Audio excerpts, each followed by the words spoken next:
在2007年，香港的政论家钟祖康先生曾经出了一本书，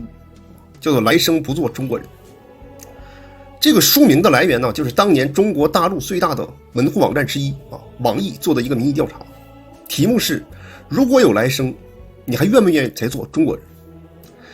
在当时12天的时间呢，有超过65%的人表示来生不愿再做中国人。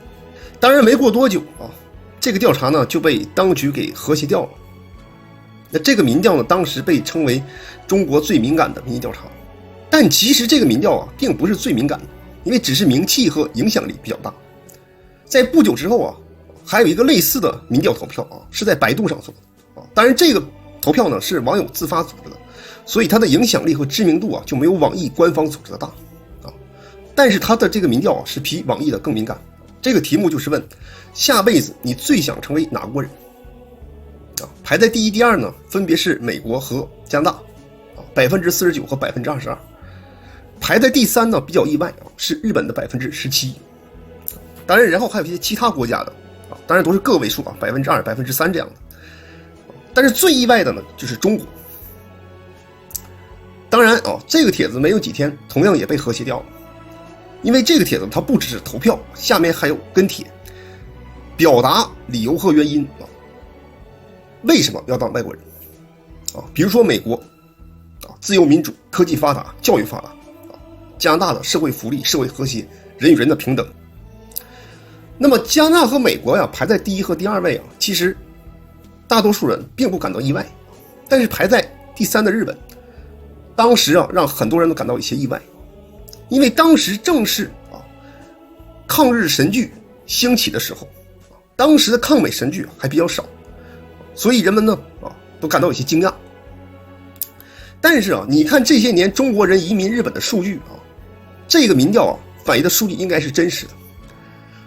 咱们拿2015到2018年举例来说，中国移民日本的人口数量一直是稳居第一占移民日本总人口的30%。这个还不包括非法滞留人员，如果再加上这些非法滞留华人的话，恐怕就要占到50%以上。那下辈子还想继续当中国人的占多少呢？这个数据只有1%。你不能说跟老百姓。当然看到这个结果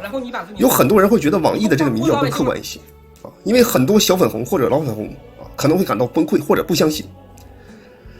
首先呢，这两个民调都是在习近平修宪成立之前网络环境还相对宽松的时候做的，当时墙内的清醒人比较多，甚至有一段时间在当时中国是没有墙的。其实严格来说这两个民调并没有太大的区别因为网易这个民调是2选1，它是在没有其他国家的选项的情况下得出这样的结果65%的人不愿做中国人，而且仅仅12天就关闭了。那么如果变成多选的话，出现不一样的结果也是正常的。其实你要是真是今天来做的话，让人们发出真实的声音有可能连1%都不到。当然我相信今天投票的话还是会有很多人会选择来世继续愿意做中国人，因为他们热爱自己的祖国，热爱中国的文化，这个也没有错。但是我想人们也希望中国以后能成为一个正常的国家。但是今天的中国它不是一个正常的国家因为正常的国家不会出现像司马南这样人格分裂的人不要说司马南这些五毛鹰犬反美式工作赴美式生活，就是中国最大的镰刀习近平家族，他的兄弟姐妹不是澳洲人就是加拿大人